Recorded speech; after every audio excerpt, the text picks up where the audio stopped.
So what is up football fans? Welcome back to new another video. So আপনি যদি এই চ্যানেলে নতুন হয়ে থাকেন অবশ্যই সাবস্ক্রাইব করে পাশে থাকবেন কারণ আমরা সবসময় রেগুলার ফুটবল নিউজ দেওয়ার চেষ্টা করে থাকি। প্রথমে আমরা মূলত নেইমারকে নিয়ে কথা বলবো ভাই।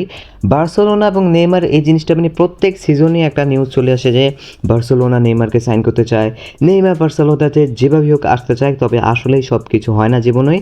এবং এটাও এবারও এসেছে আবার একটা নিউজ যে নেইমার কিনা বার্সেলোনায় আসতে যেভাবেই হোক, তবে এই নিউজটা পুরোটাই ফেক ছিল। নেইমার কোনো ভাই বার্সেলোনাতে আসতে চান না। নেইমার যেখানে রয়েছেন আল হিলালে একদম পারফেক্ট রয়েছেন।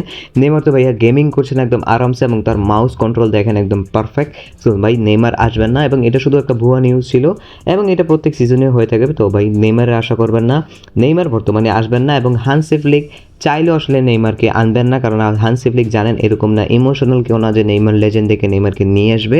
নেইমার এই বর্তমান স্কোয়াডের দরকার নেই, কারণ নেইমার আল হিলালেই আসলে মূলত রেগুলার খেলতে পারছেন না ইনজুরির কারণে, এবং বার্সা তো ভাই অ্যাফোর্ড করতেই পারবে না। তো সেক্ষেত্রে নেইমার জিনিসটা আশা করি ক্লিয়ার হয়ে গেছে, নেইমার বার্সাতে আসবে না।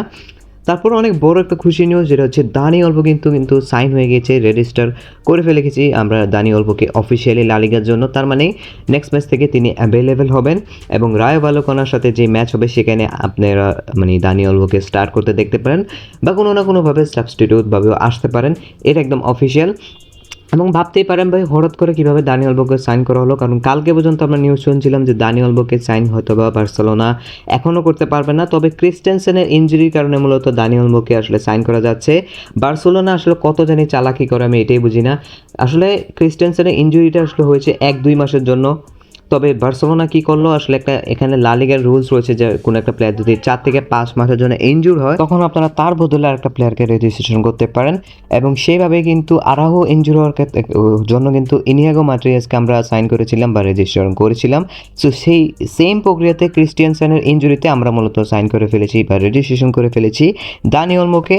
এবং আনসু ফাতিও কিন্তু নাম্বার 10 জার্সিটাকে নিয়ে রেজিস্ট্রেশন হয়েছে, এটা অনেক ভালো নিউজ। এবং হান্সি ফ্লিক কিন্তু আনসু ফাতিকে নিয়ে অনেক পজিটিভ কথা বলছেন। তিনি বলেছেন যেরকমটা তিনি প্রি সিজনে দেখিয়েছেন সেরকমটা হলে আসলে আমাদের জন্য লাভবান হবে এবং তিনি আশা করছেন তিনি খুব শীঘ্রই ব্যাক করবেন। তো নেক্সট মূলত লাপোর্তাকে নিয়ে একটু কথা বলি। Jordi Farre former Barca presidential candidate, তিনি কিন্তু আসলে লাপোর্তার বিপক্ষে অনেক কথাই বলেছেন রেগুলার, তবে এখন বলেছেন লাপোর্তাকে রিজাইন করতে হবে। সে একটা ক্লাবের ফিউচারের জন্য অনেক বড় একটা সমস্যা এবং তিনি কিনা সবার সাথে গ্রুপের সাথে যারাই রয়েছে তাদের সাথে কথা বলবে এবং যা করা যায় সেটা করার চেষ্টা করবে। সো ভাই এটা অনেক বড় কথা লাপোর্তার বিপক্ষে। এবং লাপোর্তার বিপক্ষে প্রত্যেকটা বার্সা ফ্যান এখন ক্ষোভ প্রকাশ করছে, কারণ আপনারা দেখেন গুন্দোগান্দার মতন প্লেয়ারকে লিভ করতে হচ্ছে, বার্সার ফাইন্যান্সিয়াল কন্ডিশন কতটা খারাপ, অথচ লাপোর্তা এসে কত কথাই না বলছে আমরা এই করব ওই সাইন করব। ডেকো এবং লাপোর্তা মিলে যা করছেন তা মানে বার্সার ভবিষ্যতের জন্য কোনো ভালো জিনিস নয়। এবং লাপোর্তা যে কত বড় একটা পলিটিশিয়ান এটার একটা ছোট্ট উদাহরণ আমি আপনাদেরকে দেই।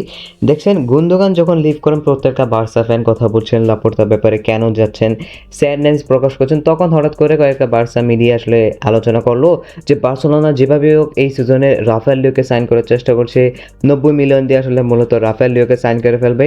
ভাই এইসব মানে শুধুমাত্র কথাটাকে ঘুরানোর জন্য কত বড় একটা পলিটিশিয়ান, যাতে কথা হতে থাকে যে হ্যাঁ ভাই বার্সা আসলে ভালো কিছু করছে, লাপোর্তা ভালো কিছু করছে, রাফায়েল লিওকে সাইন করে ফেলবে, এইকে সাইন করে ফেলবে, চেসাকে সাইন করে ফেলবে। ভাই আসলে কাউকে সাইন করতে পারবে না।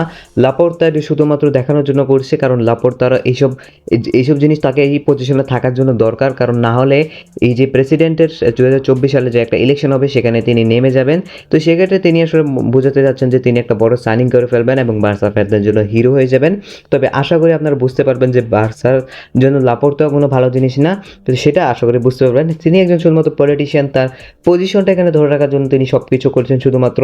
হয়তো বা দেখাচ্ছেন রাফায়েল লিওকে আমরা সাইন করবো, নেইমারকে ব্যাক এনে ফেলবো, পুরো বার্সাকে আগের মতন করে দেবো, এইসব আসলে কিছুই হবে না। যতদিন লাপোর্তা রয়েছে ততদিন আমার মনে হয় না ভালো কিছু হবে। ডেকো গেলে অবশ্যই ভালো কিছু হবে, ডেকো আসলে কোনো কাজে না, আশা করি সেটা বুঝতে পারবেন। তারপর মূলত খেলার দিকে চলে যাই, যা রয়েছে হ্যান্সি ফ্লিক কিন্তু আসলে তাকে জিজ্ঞেস করা হয় তোমার খেলার আইডিয়া কী বা কী আইডিয়াতে তোমরা কাজ করো। হ্যান্সি ফ্লিক একদম সোজাসুজি বলেন আমরা ট্রেন করি, আমরা যদি 80% ট্রেন করি তাহলে আমরা 100% খেলার আসলে অ্যাভেলেবল হবো না, আমরা 100% খেলতে পারবো না। সিম্পল জিনিস, সেক্ষেত্রে আমরা 100% ট্রেন করি, যেরকমটা আমাদের রাইভাল আমরা অ্যানালাইজ করে দেখেছি, আমাদের রাইভাল করে 100% ওয়ার্ক করলেই আপনারা 100% গেমে দিতে পারবেন। এবং হান্সি ফ্লিকের মাইন্ডসেট অনেক সোজা, যে কোনো ইন্টারভিউতে তিনি ফালতু কথা বলেন না, একদম স্ট্রেট ফরওয়ার্ড কথা বলে যান, এবং এটাই কিন্তু আমার একদম পছন্দ। জার্মান মেন্টালিটি যদি আসলে গেমে আসে সেটা কিন্তু আমরা বুঝতে পারবেন কত ভালো জিনিস হবে, কারণ আমরা রেগুলার ম্যাচও দেখেছি ভালো প্রভাব পড়ছে। আসলে যেই প্লেয়ার রয়েছে তারা ওয়ার্ক করছেন, হাই প্রেস করছেন, এবং তারা কিন্তু এখন বল পায়ে রাখছেন না জাবির মতন, দেখবেন পজিশনে 90% ম্যাচ হেরে যাচ্ছে, এরকম না, বল পায়ে না রাখলেও আসলে কুইক মুভমেন্ট করছে, যেটা কিনা আমার একদম পছন্দের ফুটবল। এবং হ্যান্সি ফ্লিক বার্সার জন্য বড় চেঞ্জেস আসবেন। তো তারপরে ছোটোখাটো বলে কথা বলে নেই, আসলে রায়ো ভালেকানোর সাথে ম্যাচ রয়েছে।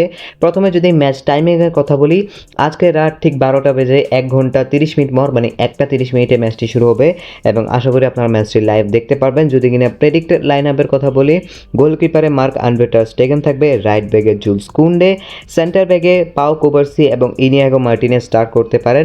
যদিও হ্যান্সি ফ্লিক আসলে স্কোয়াড রোটেট করে অন্য কাউকে আনাতে পারেন, এবং এটা অনেকেই হতে পারে, যেহেতু আন্ড্রেস ইনিয়েস্তা নাই, তো সেক্ষেত্রে এটা হবে না। তবে যদি কিনা লেফট ব্যাকে বলি, আলেহান্দ্রো বালদেস স্টার্ট করবে। এখন সেন্টার ব্যাকে কে স্টার্ট করবে এটা নিয়ে সন্দেহ রয়েছে, যেহেতু লাস্ট ম্যাচে মার্ক বার্নাল স্টার্ট করেছে। এখন এই ম্যাচেও কি বার্নাল স্টার্ট করবে কিনা সেটা অনেক ইন্টারেস্টিং জিনিস হবে। পেড্রি স্টার্ট করতে পারেন, এবং রাইট উইঙ্গে লামিন ইয়ামাল, এবং অ্যাটাকিং মিডফিল্ডে হয়তো বা দানি অলমো স্টার্ট করতে পারেন, লেফট উইঙ্গে রাফিনিয়া, এবং ফাইনাল থার্ডে রবার্ট লেভানডস্কি। এখানে অনেক চেঞ্জেস আসতে পারে, যেমন কিনা রাইট উইং লেফট উইং এই রাফিনিয়া এবং লামিনের মধ্যে চেঞ্জ আসতে পারে। ফেরান টোরেস আমার মনে হয় না স্টার্ট করবেন, তবেও স্টার্ট করলে স্টার্ট করতে পারেন। তবে বড় একটা কোয়েশ্চেন হচ্ছে, ফেরমিন লোপেজ স্টার্ট করবেন নাকি দানি অলমো? এটার জন্য অবশ্যই অনেক বড় একটা জিনিস হবে, হান্সি ফ্লিক কীভাবে খেলাবেন সেটা তো দেখতে আমরা বসে রয়েছি, কারণ হান্সি ফ্লিকের প্রত্যেকটা জিনিস, প্রত্যেকটা মুভমেন্টই বার্সা ফ্যান দেখতে চাচ্ছে। সো বর্তমান পর্যন্ত এতটুকুই ছিল, আশা করি আপনারা সকল আপডেট জানতে পেরেছেন, এবং অন্য কোনো কোয়েশ্চেন থাকলে অবশ্যই কমেন্টে জানাতে পারেন। এবং আজকে এখানেই ভিডিওটি শেষ করতে যাচ্ছি, আশা করি ভিডিওটি ভালো লেগেছে।